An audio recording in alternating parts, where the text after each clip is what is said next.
had been 3 years since my family had last gone on a vacation to Florida, something we did annually before the recession hit.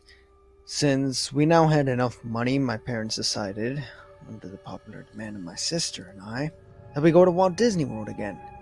We were both teenagers, and our parents kind of saw this as a bit of juvenile, but decided it would be fun anyways. I could not wait to finally go back, and neither could my sister. Being avid theme park goers as well, we were especially attracted to the creativity and the, well, magic, as one would say, about the rides there. They never got old, and their shares of nostalgia and excitement. However, there was one other reason I wanted to go. You normally associate Disney World with the words such as excitement, fun, and happiness, but with these characteristics come counterbalances. After scrolling through OMG Facts one night, I came across a rather interesting fact. It was about an abandoned water park in WDW, apparently named River Country. I was absolutely appalled by this, since I had previously thought Disney in a more idealistic and perfect way. The water park was directly on the shores of Bay Lake, being that huge stagnant body of water adjacent to the Magic Kingdom. River Country was, and still is, on the same side as the theme park just mentioned, but right next to a resort called Walt Disney's Front Wilderness Resort. Surrounding the water park on the resort's side is a large green wall with signs dotting it. The place opened in 1976 and used water from Big Lake in most of the park's attractions. It was very ritualistic and wilderness based in design, and contained artificial rocks that resembled those used on other attractions. There was a dam present to keep chunks of dirt and mud from getting into the water too, so guests did not have to worry about swimming in an artificial bog created by water from the lake. It was open for 25 years, closing its doors in 2001 and in 2005. A statement released by Disney said that the park would be closed for good. So, for about 11 years, River Country had been sitting abandoned, nature in its advanced stages of reclaiming the area, but the slides remain, and so do the artificial rocks, and the small pond, now a swamp, that was used for swimming. Many urban explorers have infiltrated the area, jumping over the walls to get footage of the abandoned water park. One of the most controversial things about the park nowadays is why it closed, which is what I was destined to find out. I wanted to see some real footage of the area before it closed as well, since from what I heard, it was very joyous and bustling with tourists compared to its ghost town status today. I was without internet at the time, so about 2 days before we were planning to leave, I went to the local library, which archived many old videos that people in my community had dug up in their attic and donated to the library to be part of a small historic society, I guess. Hoping that I might find some good footage, I asked the librarian if they happen to carry any videos concerning family vacations. She nodded and brought me to a small section containing many old VCR cassettes and a few DVDs here and there. After half an hour of searching, I finally came across a cassette with the words, "The Old-Fashioned Swimming Hole," inscribed on the top of it.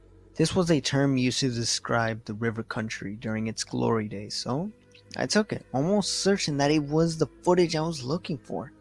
I asked the librarian if I could sign it out, but she told me that the historical videos had to stay in the library.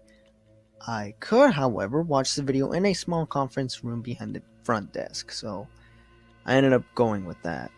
The librarian led me into the windowless room, and I took a seat in front of the television. She left the room and closed the door so that the audio wouldn't disturb any of the other people in the library.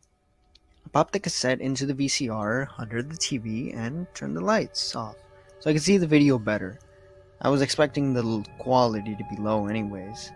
For about half a minute or so, the screen was gray and was accompanied with a loud beeping noise, typical for old VCR cassettes. The gray soon disappeared and started to show footage of two individuals in front of the entrance to River Country. They were both men, and it was either very late at night or very early in the morning, as nobody else was in the park. Very few of the water park slides were on either. On the bottom left of the corner of the screen, the date was November 1, 2001, was displayed. This was significant because the water park closed for good the very next day on November 2nd. The two men were talking about how they had been denied entrance to the park in the morning since it had reached its guest capacity limit. They also stated that they could only get past at these hours of the night. The two walked up to the bigger water slides in the park, which led directly into the pond supplied by the green water of Bay Lake. Once they both got to the top of the slide, which was encircled by the artificial orange rocks that I mentioned earlier, one man prepared to slide down. The two laughed over what seemed to be an inside joke, and finally, the cameraman ended up pushing his friend down. I heard him scream in delight as he descended to the pond. The cameraman then proceeded back the way he came to get to the slides and across a bridge that traveled the small lagoon. He ended up back at the pond shore where the sound of a splash was heard. Now this is when the video started to unsettle me a little. After waiting at the shore of the pond for about 3 minutes, nobody surfaced. The cameraman began to cry his friend's name frantically and started to run back to get help at the front wilderness resort. He stopped abruptly though at what seemed to be the kiddie area, a small, shallow pond, on hearing a faint cough. He instantly turned around and saw a barely visible shadow about 10 or so feet behind him. Relieved, the cameraman started to approach his friend, glad that he was okay, but again he abruptly halted. The friend's head was hanging down and he slowly inched it up. The cameraman started to hyperventilate as the features of the other man's face began to show. Crimson, dark blood was caked around his mouth and some was even dripping off his chin. He was missing all the hair on his head as well, but one of the most disturbing parts of the image was that there were patches of the skin missing that revealed parts of the man's skull and jawbones. He was even missing his right eye, leaving an empty socket. I became severely nauseous at the sight of this, to the point where I was swallowing my own vomit. My heart also began to race as fear started to settle in my body. As the last minutes of the film approached, the horrendous figure muttered something that sounded like, "There is no hope under the water." With that, the cameraman ran for his life, wheezing and panicking throughout his ordeal. I wanted to turn the television off and run myself, so I bolted to the door leading out of the room and I reached for the doorknob but paused. The television was giving off the sound of an old furnace found in the basement of a home, just in a softer tone. This tone, for some unknown reason, kept me from moving anywhere. I was just staring blankly at the television. The cameraman was still sprinting, but did not seem to be making any progress. He ended up back at the large pond where the slide had dumped his friend. You could hear him sob, softly, fearing for his life. Suddenly, the tape began to gradually slow as the man frantically looked from side to side. The audio volume, along with the furnace sound, went up as the video lagged. Halting, the cameraman turned all the way around and shrieked at the sight of his friend. The video paused on this frame, exposing the caked blood all over the other man's face. The top of his skull bone was now completely exposed. His right eye was still missing. Mouth wide open, and coming from it would look like the combination of the water from Bay Lake and bile. This stayed on the screen for about 10 minutes, and switched to a black screen displaying one single message: "The epidemic begins today." Instantly the power went out, and I was left alone in the darkness of the conference room. I became so terrified as I could not see a thing, or the door either, for that matter. I began to shake in absolute fear. River Country had closed because of this, and it was obvious. Walt Disney World had been keeping a disgusting secret. I rushed to the other side of the room, disoriented. All I felt was warm breath seeping down my neck, and the smell of bile. And just like that, another Disney creepypasta is added to the list.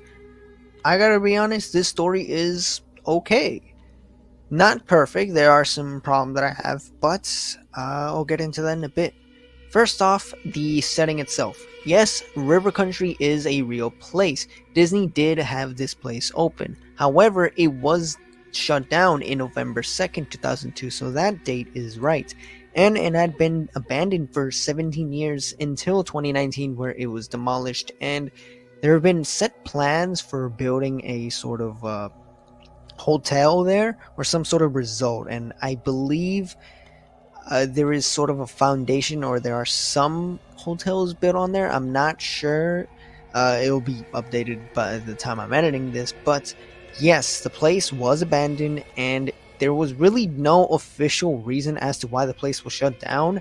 There are two running theories. One could be, well, the timing. If you think about it, it is in November of 2001, which, if you remember, 9/11 happened and tourism went down that year because of that event.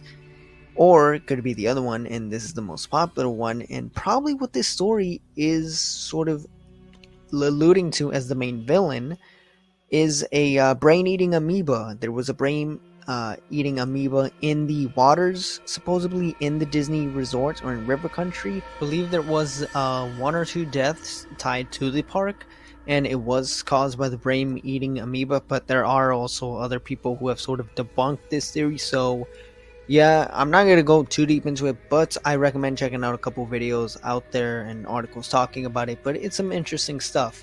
And even to this day, we still haven't gotten an official explanation as to why the place was shut down. And that's probably what this story is trying to do. Now, the story itself, first off, I gotta say, I love the beginning. I love how it's realistic and how we get to learn about the character and why he's doing this, and how I guess he feels like he's destined to know about River Country, hence why he's looking at videos of River Country. However, I do find it a little bit weird how he hasn't really heard of the place. I mean, considering if he's a big fan of Walt Disney World, he'd have known by River Country. I'm surprised he doesn't know that. I'm going to assume that maybe the main character is very young, and I think he is, so that's probably why he hasn't heard of River Country. So if you guessed it already, or if you haven't, one of the big problems that I have with the story is the monster itself. There was completely no build-up, no tie-in to the brain-eating amoeba. It just happens. And also the ending. What the fuck? Suddenly the power goes out, and the door is locked, and yet nobody can hear him trapped in there. I mean, it's a library, it's quiet, they should hear him. Not to mention, also, the monster just appears out of nowhere right behind him. Like, how did he get there? Did he come out of the TV? Was he there hiding the whole time? Or how did the main character survive? It's just stuff like that is distracting and ruins the story. And I think it would have been interesting if in this tape it would have been about how we see someone goes to the River Country, and then they get infected with the brain amoeba, and we see them decay and become the monster. That would have been interesting, and it would have been it would have been a lot of, I think it would have made the story better, honestly, in my opinion. But hey, I'm not a writer, and the story is the way it is. But still, though, it honestly probably would have been a much better outcome than what we got. Anyways, those are my thoughts on the story. I recommend checking out this story if you're curious. Compare this story to Abandoned by Disney. Abandoned by Disney is just better. There's a bit more realism, and there was just a lot more build up, and it set itself its own little world. Anyways, with that being said, thank you guys for watching. Like, comment, subscribe. Don't forget to check out my other videos. With that being said, I am out.